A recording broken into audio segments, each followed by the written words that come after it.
Why do Thailand's street food stalls receive Michelin stars? Chapter 1. The stall I almost walked past. Before I came to Thailand, I believed Michelin stars belonged to another world. A world of white tablecloths, crystal glasses, soft piano music, restaurants hidden behind elegant doors where reservations were required months in advance. As a travel writer from England, I had visited many famous restaurants throughout Europe. Some were beautiful, some were luxurious, some were unforgettable. Yet they all shared one thing in common. They looked expensive. That was why I was genuinely confused when I first heard that some of Thailand's most celebrated Michelin-recognized restaurants were not restaurants at all. They were street food stalls, tiny kitchens beside busy roads, simple carts beneath awnings, places with plastic chairs, places where customers sat shoulder to shoulder, places where the scent of charcoal smoke drifted through the air. The idea seemed impossible. How could food served beside a crowded street compete with the finest dining establishments in Paris or London? At the time, I thought Michelin inspectors were looking for luxury. Thailand was about to teach me how wrong I was. And the lesson would begin on a warm evening in Bangkok. The city was glowing beneath a golden sunset. Clouds drifted slowly above the skyline. The Chao Phraya River reflected streaks of orange light. Long-tail boats moved lazily across the water. From somewhere nearby came the distant sound of temple bells. The air carried the aroma of grilled meat, garlic, chili, and something sweet I couldn't identify. Bangkok felt alive, not in a chaotic way, in a human way. A city breathing through millions of small moments.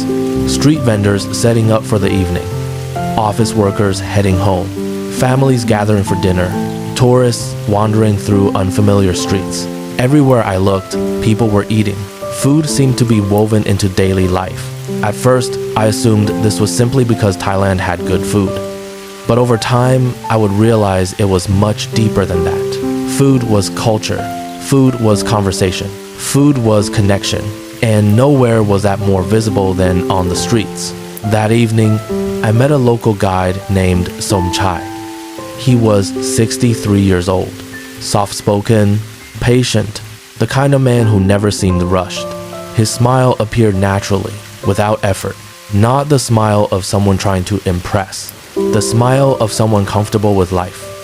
As we walked along a busy road, I asked him a question. If you could take me to the best restaurant in Bangkok, where would you go? Somchai smiled. Are you sure? Of course. He nodded thoughtfully. Then he said something unexpected. You might not believe me. That should have been my first clue. For nearly 20 minutes, we walked through narrow streets. The city gradually changed around us. The modern buildings disappeared. The sidewalks became smaller. Street vendors appeared on nearly every corner. Small stalls sold noodles. Others sold grilled chicken. Others offered fruit, desserts, or curry. The smell was incredible.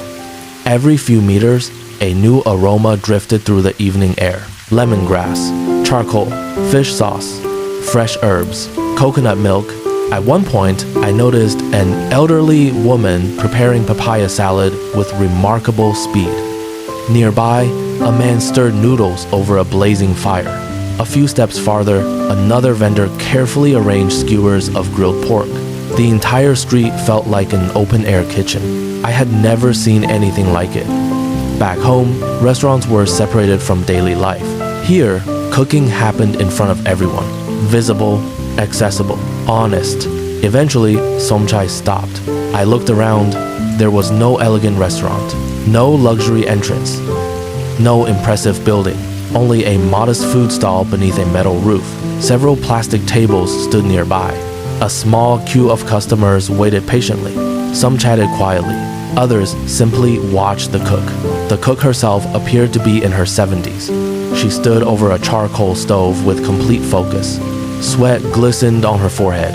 Her hands moved confidently. The fire beneath her wok flashed brightly. The sound of sizzling ingredients filled the air.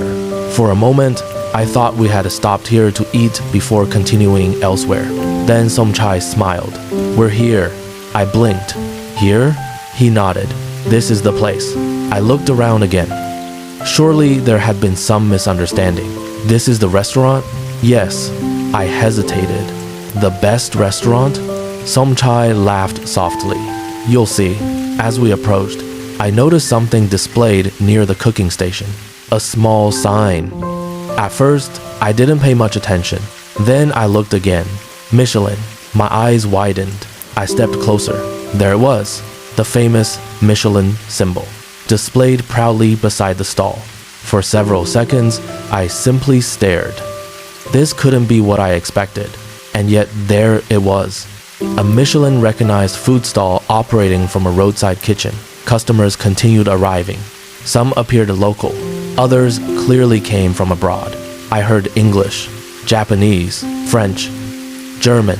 People from around the world had gathered around this tiny cooking station, all waiting patiently, all trusting that whatever emerged from that wok would be worth the wait. Curiosity replaced skepticism. I wanted to understand, so I watched. For nearly an hour, the woman worked continuously. Every movement seemed deliberate. Every ingredient entered the wok at exactly the right moment. Nothing looked random. Nothing looked careless. She moved with the confidence of someone who had repeated the same process thousands upon thousands of times, perhaps tens of thousands. At one point, I noticed a young assistant reaching for an ingredient. The woman immediately corrected him, not harshly, just precisely. A slight adjustment, a small correction. Yet it revealed something important. Details mattered, even tiny details, especially tiny details. Eventually, I asked Somchai how long she had been cooking. He smiled. More than 40 years. 40 years. The number astonished me. Many careers don't last 40 years. Yet this woman had spent 4 decades standing before a stove. 4 decades refining her technique. 4 decades serving customers. 4 decades improving a single craft. Suddenly, the Michelin recognition seemed less surprising. Not because of the food itself, because of the dedication behind it. When our dishes finally arrived, they looked remarkably simple. No artistic presentation, no decorative flowers, no dramatic arrangement. Just food, honest food, the kind of meal many people might overlook. I picked up my spoon, took a bite, and paused. The flavor was extraordinary. Not overwhelming, not complicated, balanced. Every ingredient seemed perfectly integrated. The richness, the seasoning, the texture, everything felt intentional. For several moments, I forgot about the crowd, forgot about the noise, forgot about the city surrounding us. I simply enjoyed the meal. Across the table, Somchai smiled knowingly. Good? I nodded slowly. Very good. He laughed. Very good? I smiled. Okay, amazing. That seemed to satisfy him. As we continued eating, I noticed something interesting. The customers around us weren't only tourists. Many were local residents. Some greeted the cook by name. Others seemed to know each other. A few families had clearly been eating there for years. This wasn't a tourist attraction. It was part of the community. And perhaps that mattered, because true quality isn't measured by visitors. It's measured by the people who keep returning, night after night, year after year, decade after decade. As the evening continued, I began noticing details I had previously ignored. The freshness of ingredients, the consistency of portions, the efficiency of the workflow, the care shown toward every customer. Nothing felt accidental. The stall appeared simple. Yet behind that simplicity existed an enormous amount of knowledge. Knowledge built slowly over many years. I thought back to restaurants I had visited in Europe. Many possessed beautiful interiors, expensive furniture, luxury surroundings. But this stall possessed something equally valuable: trust. Customers trusted the cook, trusted her standards, trusted her experience. And trust, I realized, cannot be purchased. It must be earned, one meal at a time, one customer at a time, for decades. Eventually, the crowd began thinning. The night grew quieter. The air cooled slightly. Bangkok's endless energy softened into something gentler. The cook continued working, still focused, still precise, still serving customers with the same attention she had given earlier. No shortcuts, no signs of fatigue, just consistency. I found myself wondering how many meals she had prepared throughout her lifetime. Hundreds of thousands? Perhaps more. The number hardly seemed possible. Yet every meal contributed to the reputation standing before us. Not advertising, not social media, not marketing. Reputation, built patiently over time. As we prepared to leave, I thanked the woman for the meal. She smiled politely, then returned immediately to her work. No dramatic speeches, no celebration, no discussion of Michelin, only cooking. Tomorrow would bring new customers. Tomorrow would require the same standards. Tomorrow would demand the same effort. And perhaps that was the first real lesson Thailand taught me about Michelin stars. The award itself wasn't the goal. The work was the goal. The craft was the goal. The commitment was the goal. Recognition simply arrived later. As Somchai and I walked back through Bangkok's glowing streets, the city seemed different somehow. Not because it had changed, because my assumptions were beginning to crumble. I had arrived believing excellence required luxury. Thailand had shown me something else. Excellence could exist beneath a simple roof, beside a busy road, in the hands of a woman who had quietly perfected her craft for 40 years. And as the warm evening breeze drifted through the streets, carrying the scent of charcoal and spices into the night, I realized our journey was only beginning. Because tomorrow, Somchai planned to introduce me to another legendary cook, a woman who has spent more than 50 years making the same dish. And according to him, her story explained everything. The stars, the fame, the waiting lines, and why some of the world's most remarkable food could be found in the most unexpected places. The lights of Bangkok shimmered softly in the distance. The river flowed quietly through the heart of the city. And somewhere behind us, the little stall continued serving meals beneath the night sky. One plate at a time, one customer at a time, one unforgettable story at a time. As the city slowly settled into evening, I followed Somchai down a narrow street illuminated by warm yellow lanterns, and I couldn't help wondering what tomorrow would reveal. The answer, as I would soon discover, had been simmering in a pot for more than half a century. Chapter 2. A recipe older than my career. The next morning arrived with a soft sound of rain. Not a heavy storm, just a gentle tropical drizzle that seemed to wash the city clean. From my hotel window, Bangkok looked different. The roads glistened. The rooftops shimmered beneath silver clouds. The usual rush of traffic felt quieter somehow, more peaceful. I sat beside the window with a cup of coffee and found myself thinking about the woman from the previous evening. The Michelin-recognized cook. The way she moved around her stove. The way customers waited patiently for food. The way nobody seemed surprised by her excellence. Back home, a Michelin star often transformed a restaurant overnight. It became news, a sensation, a destination. Yet here in Bangkok, the atmosphere felt different. The fame seemed secondary. The cooking came first. That thought stayed with me as I met Somchai later that morning. He arrived carrying 2 umbrellas. One for himself, one for me. You ready? He asked. Always. He smiled. Today you learned something important. I laughed. Only one thing? Maybe many things. Together we stepped into the cool morning air. Rain tapped softly against awnings. Street vendors prepared breakfast beneath colorful tarps. The smell of steamed rice drifted through the neighborhood. Motorcycles moved carefully along wet roads. A monk in orange robes walked quietly beside a temple wall. The city seemed calm, unhurried, almost sleepy. For nearly 40 minutes we traveled through older parts of Bangkok. Eventually the modern skyline disappeared behind us. The streets became narrower, the buildings lower, the pace slower. This felt like another side of the city, a side many visitors never see. Finally, Somchai stopped in front of a modest shop house. The building looked ordinary. A faded sign hung above the entrance. Inside, several tables were already occupied. Customers chatted quietly while enjoying bowls of steaming food. At first glance, there was nothing remarkable about the place. And yet people kept arriving. Some carried umbrellas, others arrived on motorcycles. A few came by taxi. Everyone seemed to know exactly where they were going. "Here," Somchai said. "This is Auntie Noi." I looked toward the kitchen. An elderly woman stood behind several large pots. Her gray hair was neatly tied back. Her face carried the lines of many years. Yet her eyes looked sharp, alert, focused. She moved with the confidence of someone completely comfortable in her surroundings. No hesitation, no wasted motion, only experience. As customers arrived, she greeted many by name.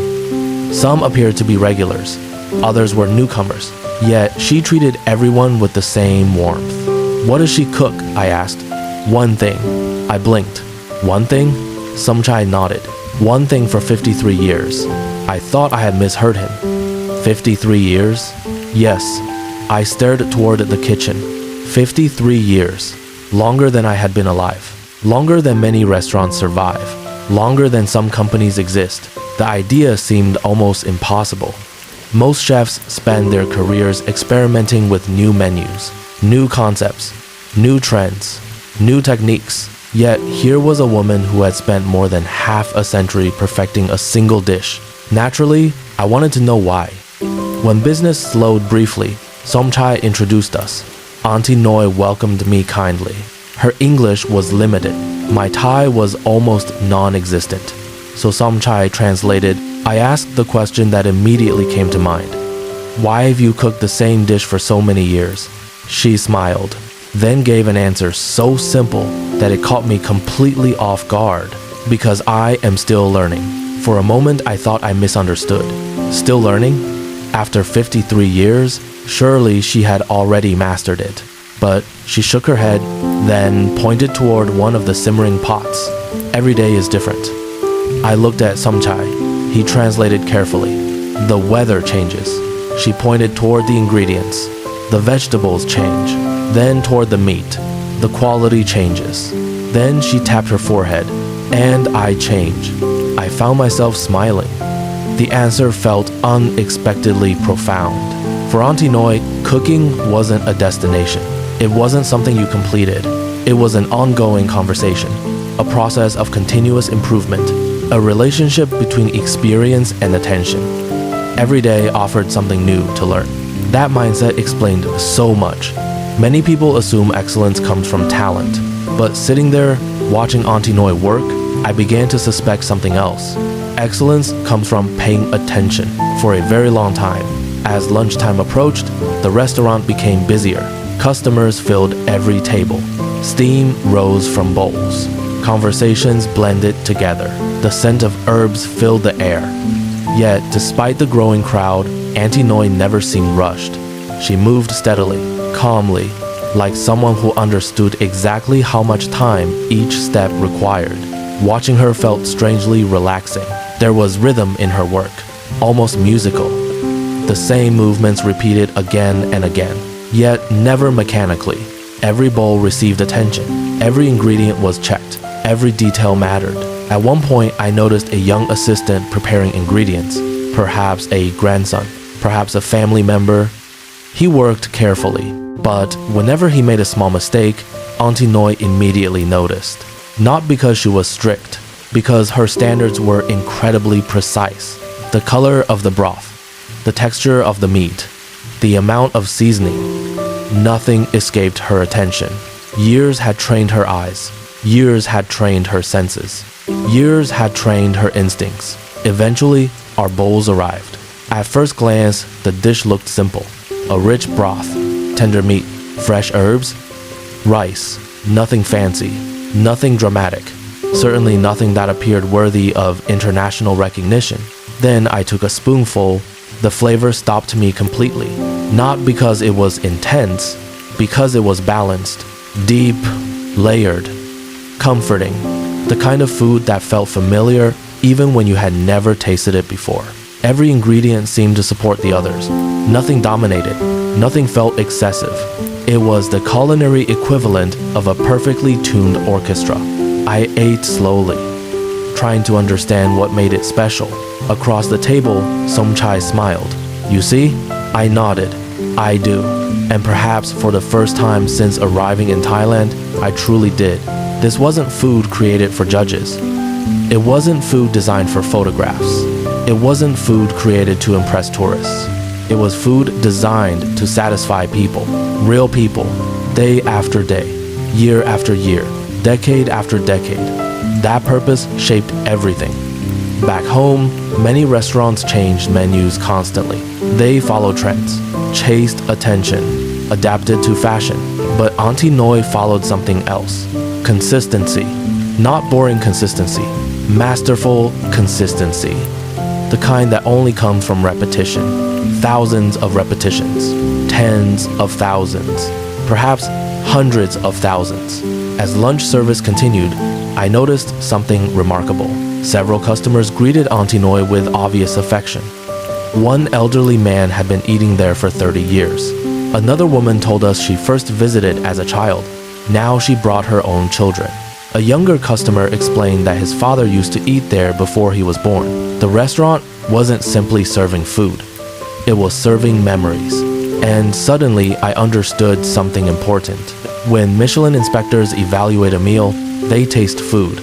But behind that food often lies a much larger story. A story of discipline. A story of commitment. A story of trust. Those qualities cannot be created overnight.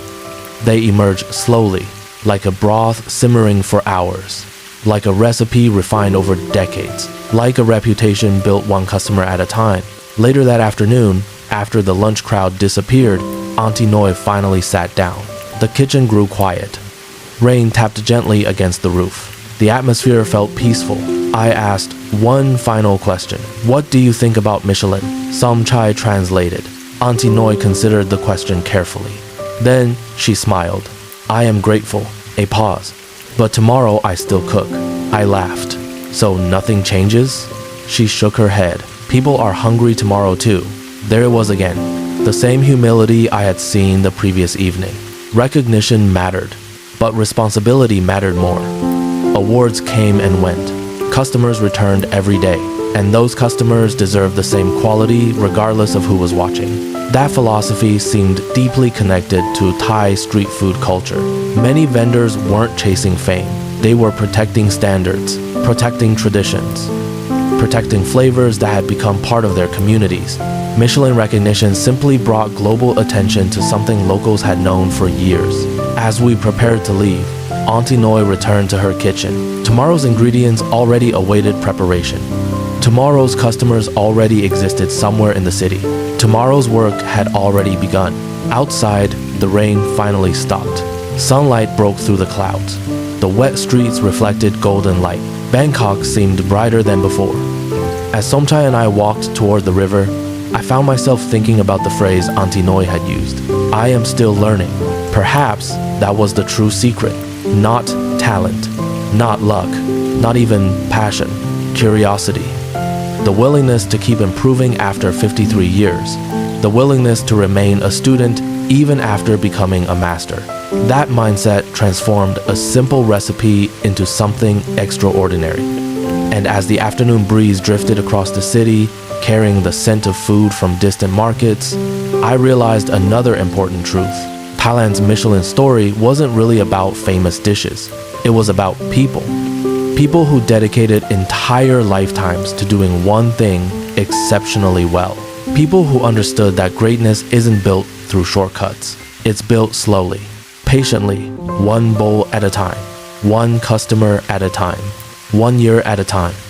And tomorrow, Somchai promised, I would discover another piece of the puzzle. A place where dozens of vendors sold only one dish each. A market where specialization had become an art form. A market that might finally answer the question that had brought me to Thailand in the first place. Why do street food stalls receive Michelin recognition? As the sun began sinking toward the horizon, I followed Somchai through Bangkok's winding streets. And somewhere ahead, another lesson was waiting, quietly simmering beneath the evening sky. Chapter 3. The market where every vendor masters one dish. That evening, the sky above Bangkok glowed with shades of gold and pink. The rain from earlier had disappeared. Fresh air drifted through the city. Street lights slowly flickered to life. Families emerged from homes, office workers filled sidewalks. And once again, food seemed to become the center of everything. As Somchai and I walked through the city, I noticed something I had been unconsciously observing since arriving in Thailand. Food was everywhere, not hidden behind restaurant walls, not confined to special occasions. It existed openly, naturally, as part of daily life. A grandmother sold grilled bananas from a cart. A young man prepared noodle soup beside a busy road. An elderly couple arranged fresh herbs beneath a market canopy. Everywhere I looked, someone was cooking. And everywhere I looked, someone was eating. Back home, many people viewed restaurants as destinations. In Thailand, food often felt woven directly into the fabric of everyday living. Tonight, Somchai promised to show me something special, a place that explains everything. Those were his exact words. Naturally, my curiosity grew. What kind of place? He smiled. A market.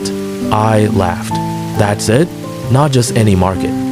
His grin widened. You'll understand. For nearly 30 minutes, we traveled through neighborhoods gradually becoming busier as evening approached.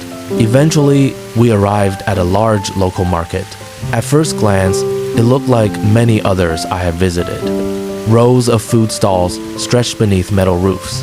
Customers moved slowly between aisles. Children followed parents. Friends gathered around tables. The scent of charcoal smoke floated through the warm evening air. Nothing seemed unusual. Then Somchai pointed toward the first food stall. What does that vendor sell? I looked. Noodles. He nodded. Only noodles. Then he pointed elsewhere. What about that one? Chicken rice. Only chicken rice. Another stall. Grilled pork skewers. Only grilled pork skewers. Another. Mango sticky rice. Only mango sticky rice. Another. Boat noodles. Only boat noodles. Another. Fish balls. Only fish balls. As we continued walking, a pattern emerged. Most vendors specialized in one thing. Not 10 dishes. Not 20 dishes. One thing. Perhaps two. That was all. At first, it seemed limiting. Back home, restaurants often offered huge menus, pages and pages of options. Customers expected variety. Yet here, many vendors built entire businesses around a single specialty. I turned towards Somchai. Why? He smiled. Because when you cook one thing every day, you become very good at it. The answer was so obvious, I almost laughed. Yet, the more I thought about it, the more profound it seemed. Imagine making the same dish every day for 20 years. Every morning, every afternoon, every evening, thousands upon thousands of repetitions. Eventually, mistakes disappear. Shortcuts become unnecessary. Skills become instinctive. You begin noticing tiny details invisible to others. You become a specialist. Not because someone gave you a title, because experience earned it. As we wandered through the market, I began observing vendors more carefully. One elderly man prepared boat noodles. His hands moved almost automatically, not from carelessness, from mastery. Every movement looked efficient, precise, practiced. Customers arrived continuously, yet he never appeared overwhelmed. Watching him felt similar to watching a concert pianist. Years of repetition had transformed difficult tasks into graceful motions. A few stalls later, we stopped beside a woman making mango sticky rice. The dessert appeared simple. Rice, mango, coconut milk, yet customers lined up patiently. I asked Somchai why. Because she makes the best. How? He shrugged. She has done it for 30 years. 30 years. There it was again. The number itself seemed to be part of the recipe. Time, not weeks, not months, decades. Many of these vendors weren't merely preparing food. They were preserving knowledge accumulated over generations. Knowledge passed from parent to child, grandparent to grandchild, family to family. As evening deepened, the market grew busier. The sounds became almost musical. The sizzle of hot oil, the clatter of metal utensils, the hum of conversation, the occasional laughter of children, the rhythmic chopping of vegetables. Everything blended together into a uniquely Thai atmosphere, warm, inviting, alive. We found seats near a stall specializing in grilled pork. Nothing else, just grilled pork. The owner, a middle-aged man named Arun, greeted Somchai warmly. Clearly they knew each other. While we ate, Somchai explained my interest in Michelin-recognized street food. Arun laughed, then said something interesting. People think street food is cheap food. He paused. It can be cheap. Then he pointed toward the grill. But cheap is not the same as low quality. That distinction struck me. Back home, low prices often create assumptions. People associate affordability with lower standards. Yet Thailand repeatedly challenged that belief. Some of the best meals I had eaten cost very little. Not because quality was low, because overhead costs were lower, because family businesses operated efficiently, because the focus remained on food rather than luxury surroundings.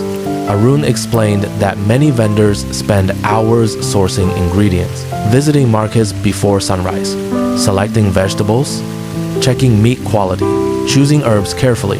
Customers rarely see that part. They only see the final dish. Yet, behind every plate lies an enormous amount of preparation, an enormous amount of responsibility, and often an enormous amount of pride.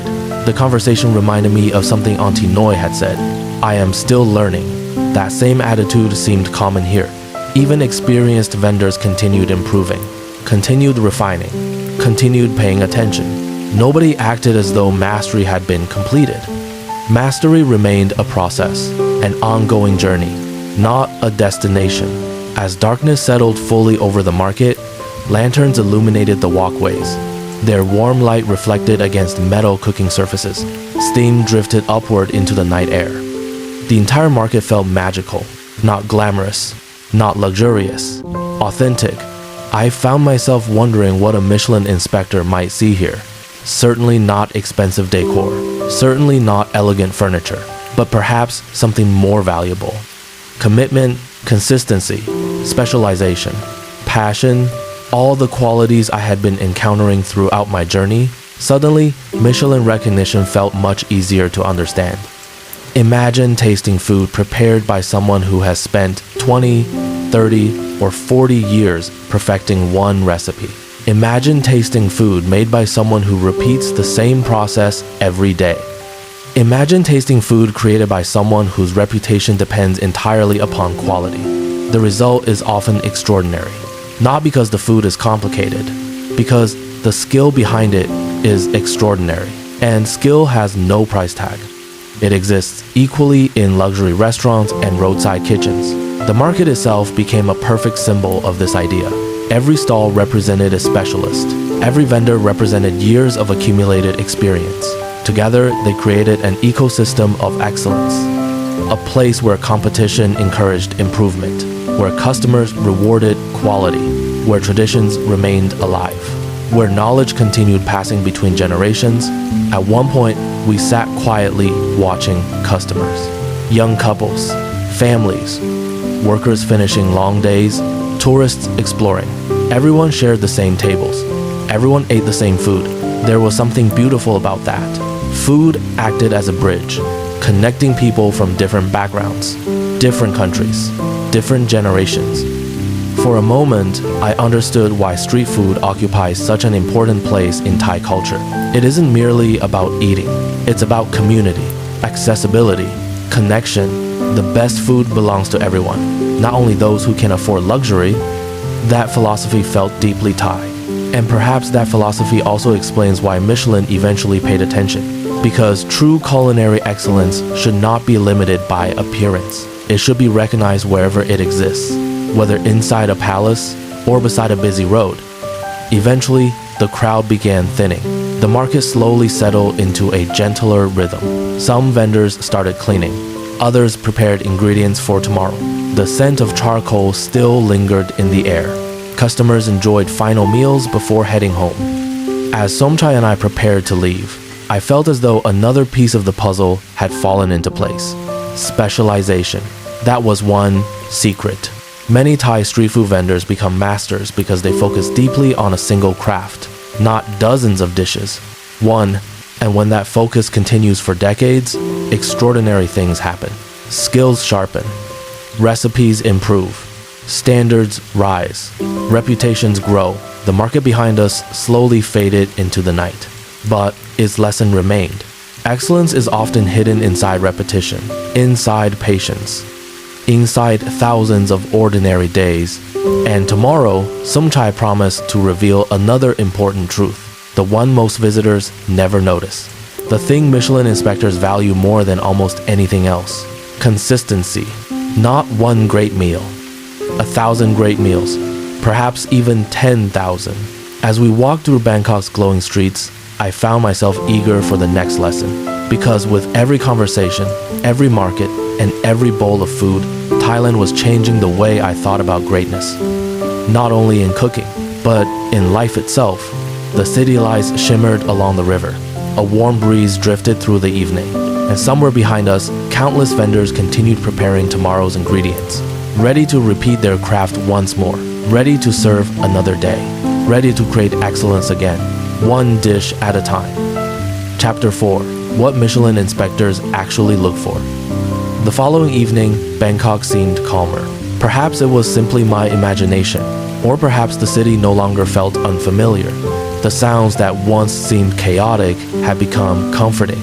The distant hum of motorcycles, the chatter of families sharing dinner, the rhythmic clatter of woks striking metal burners, the occasional whistle of a street vendor calling customers.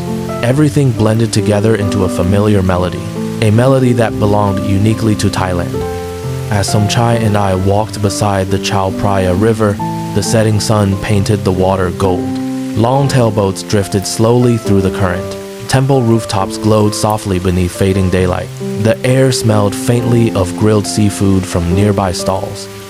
For several moments, neither of us spoke. The river seemed to encourage silence, reflection, patience. Eventually, I broke the quiet. There is still one thing I don't understand. Somchai smiled. Only one? I laughed. Okay, many things. Good. He nodded. Curiosity is healthy. I thought for a moment, how does Michelin actually judge these places? That question had been growing inside me since arriving in Thailand. Because the more vendors I met, the more confused I became. Many stalls looked simple. Many menus contained only one or two dishes. Most lacked the elegance associated with world-famous restaurants. Yet somehow, they earned international recognition. Surely there had to be specific criteria, specific standards, specific reasons. Somchai looked toward the river. Then he smiled. Most people think Michelin judges luxury. I nodded. That's what I used to believe. He pointed toward a passing boat. But Michelin judges food. Simple, direct. And yet those three words explained so much.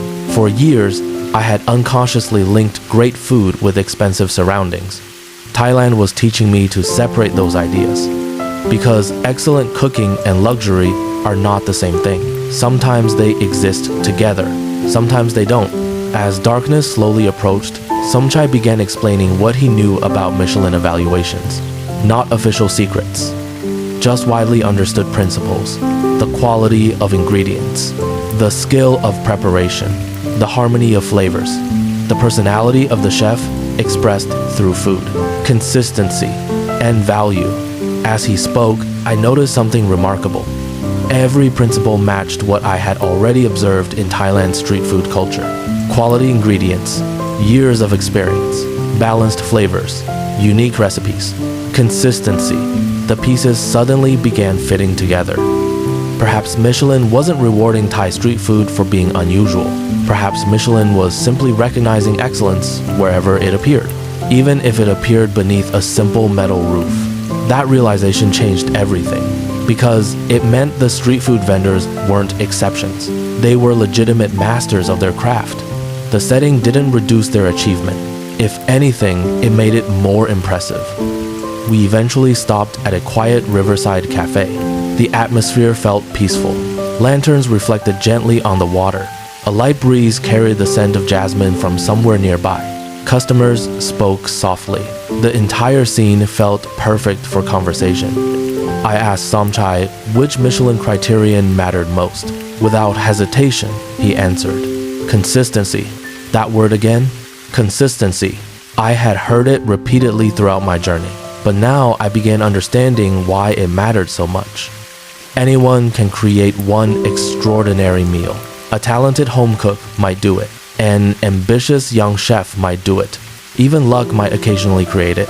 But creating extraordinary meals every day, for years, for decades, that requires something entirely different. That requires discipline.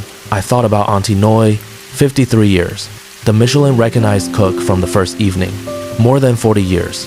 The boat noodle vendor. The mango sticky rice specialist. The grilled pork expert. All of them shared one trait. They repeated excellence. Again and again and again. Thousands of times. Perhaps that repetition was what Michelin inspectors truly admired. Not perfection. Reliability. The ability to deliver quality consistently regardless of weather, mood, or circumstance. The ability to maintain standards when nobody is watching. The ability to care equally about the first customer and the 100th. As we sat quietly, I imagined an inspector visiting one of these stalls. There would be no announcement, no red carpet, no special treatment.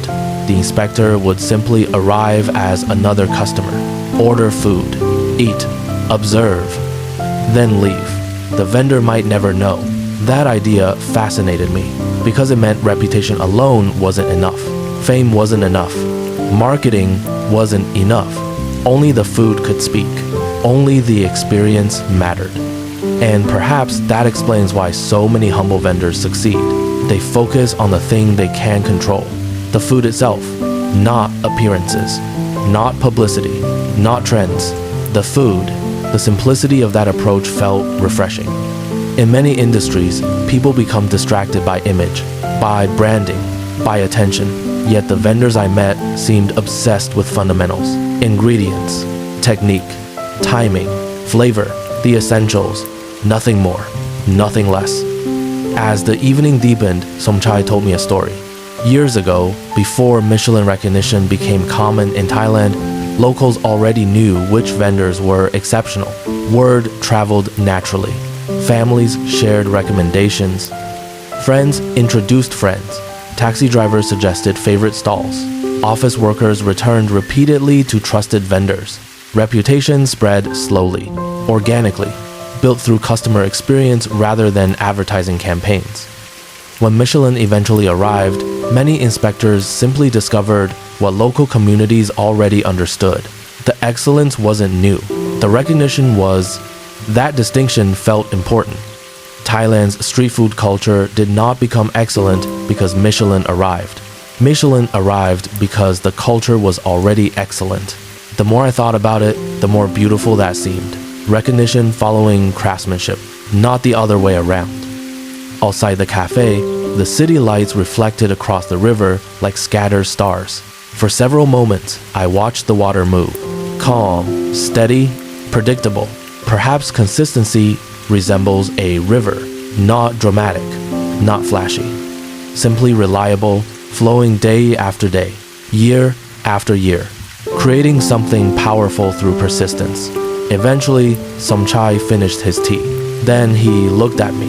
You know what surprises many foreigners? What? They think street food means casual. I nodded. That certainly matched my old assumptions.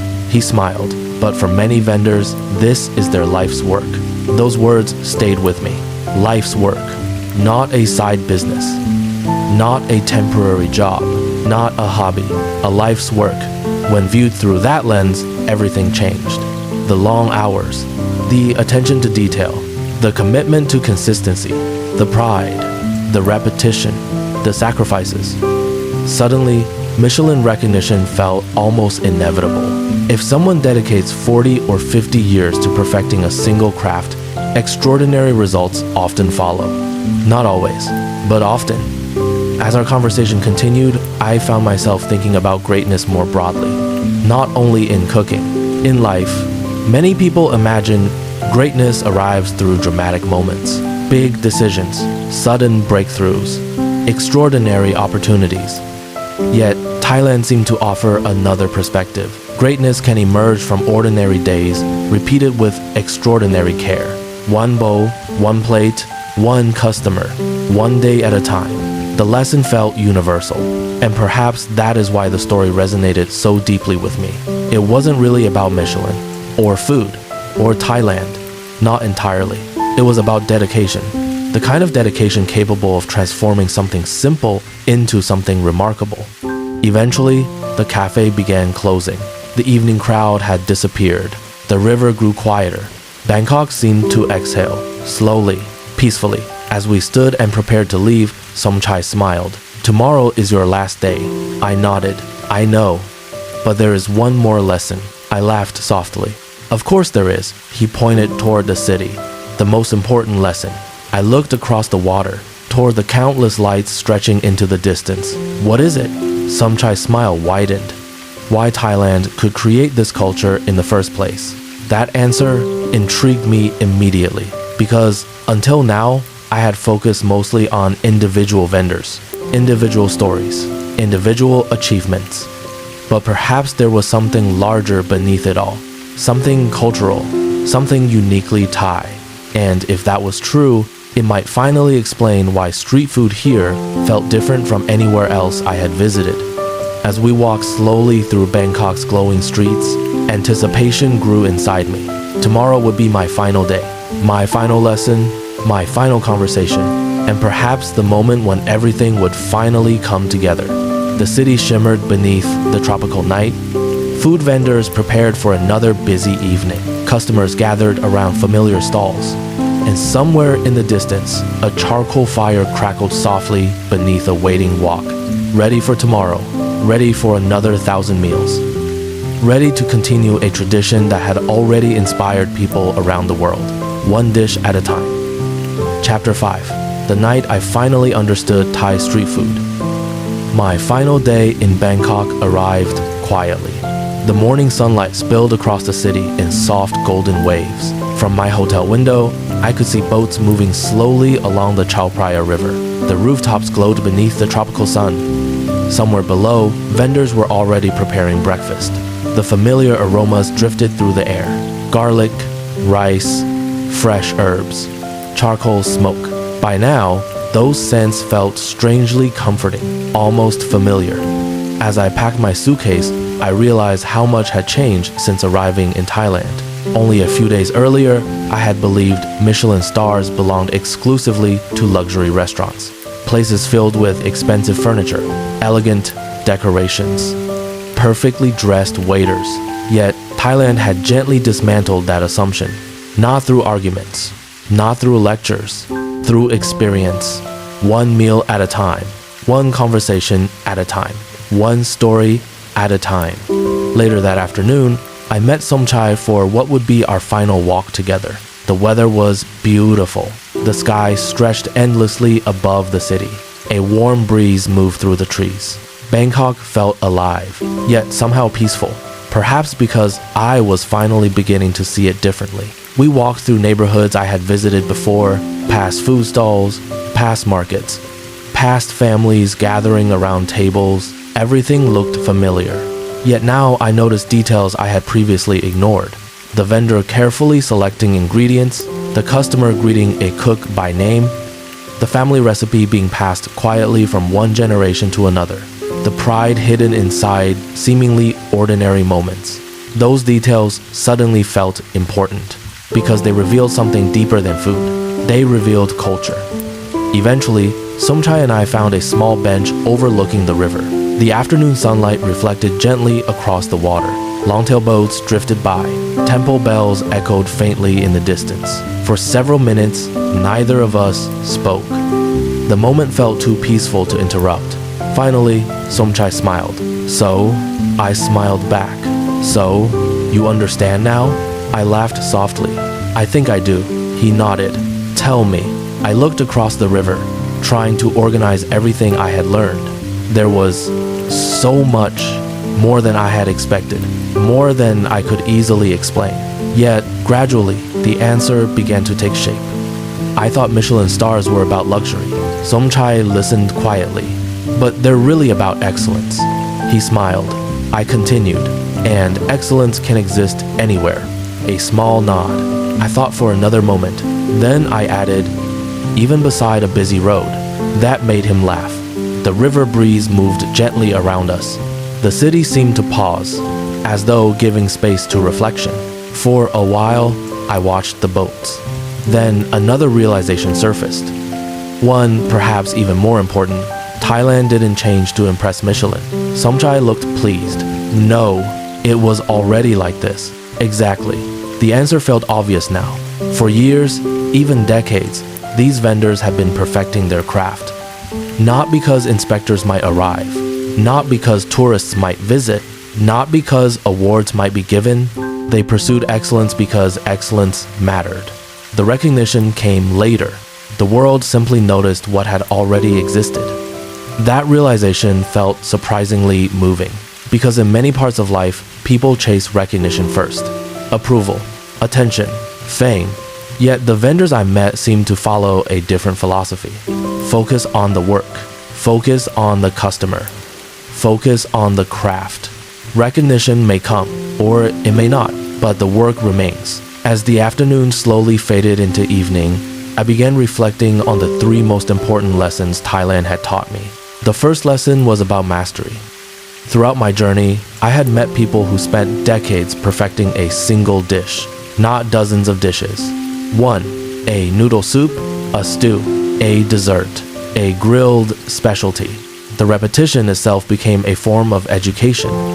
Thousands of small improvements accumulated over years, tiny refinements invisible to outsiders, yet together they created something extraordinary.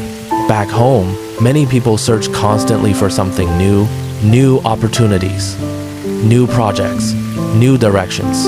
Thailand reminded me that sometimes greatness comes from staying, from committing, from going deeper rather than wider. The second lesson was about consistency. Michelin inspectors value consistency because consistency is difficult. Anyone can create one remarkable meal, but creating remarkable meals every day for 20 years, 30 years, 50 years, that requires discipline. And discipline often goes unnoticed. Customers see the final bowl.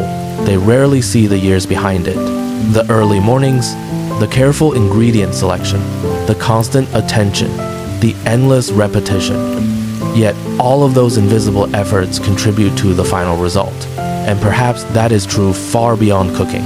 Many achievements appear effortless from the outside, but hidden beneath them are years of practice nobody sees. The third lesson was the one that surprised me most. Community. Before arriving in Thailand, I viewed restaurants primarily as businesses, places where food was exchanged for money. Simple, transactional, but Thailand showed me something different. Many street food vendors serve communities, not just customers. Communities. People return for years, sometimes decades. Children become adults. Adults become grandparents. Families continue visiting the same stalls across generations.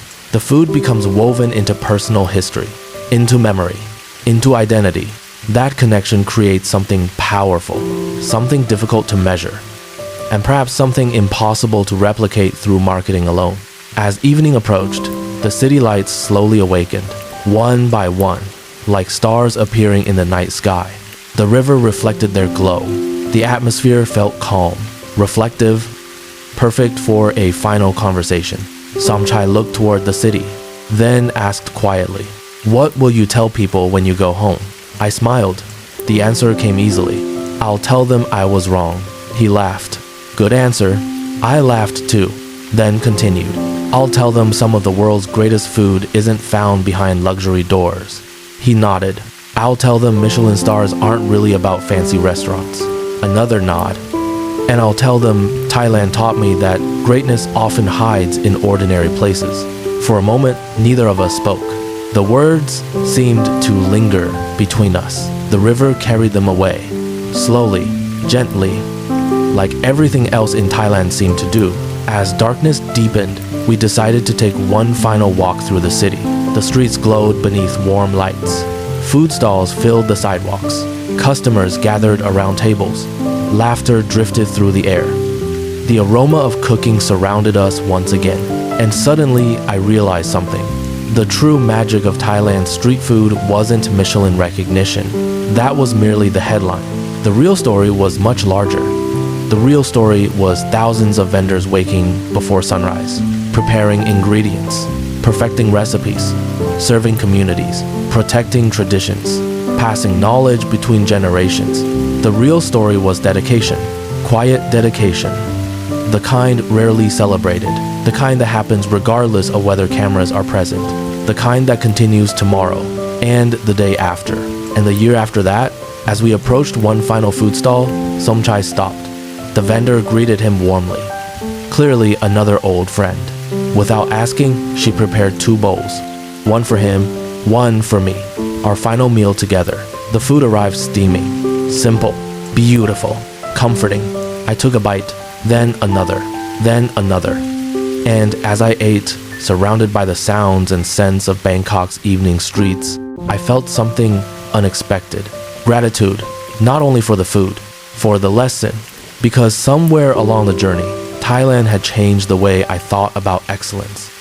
Not only in restaurants, in life. The greatest achievements are not always the loudest, not always the most expensive, not always the most visible. Sometimes they exist quietly, beside a road, inside a market, beneath a small metal roof, waiting patiently for someone to notice. Eventually, the meal ended. The city continued moving around us. Bangkok never truly sleeps. It simply changes rhythm. The night crowd replaced the daytime crowd. New customers arrived. New meals were served. The cycle continued, as it always had, and likely always would. Somchai and I stood together for a final moment. The warm evening breeze carried the familiar scent of charcoal and spices through the air. Somewhere nearby, a wok burst briefly into flame. Customers laughed. A vendor called out an order. Life continued. Beautifully, ordinarily, extraordinarily. I turned toward Somchai. Thank you. He smiled. For what? I looked around at the city, at the vendors, at the customers, at the endless stories unfolding around us, for helping me understand. He nodded, then offered one final piece of wisdom. Understanding takes time. I smiled. Yes, it does.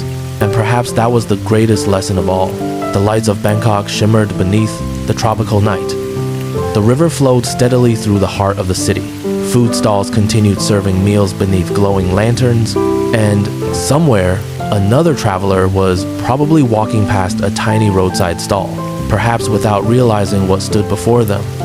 A Michelin-recognized kitchen, a lifetime of dedication, a story hidden inside a bowl of food, waiting patiently to be discovered. The city slowly settled into evening. The river carried reflections downstream. And as I listened to the gentle sounds of Bangkok drifting into the night, I realized something. Thailand had not simply changed my opinion about food. It had changed the way I looked at excellence itself. And perhaps that is the most valuable journey of all. Good night. Thailand still holds countless stories waiting to be discovered. If you would like to continue this journey together, I hope to see you again in the next story from Thailand Through Eyes. And if there is somewhere in Thailand you wish to visit through story, leave your suggestion below. Perhaps our next journey will begin there.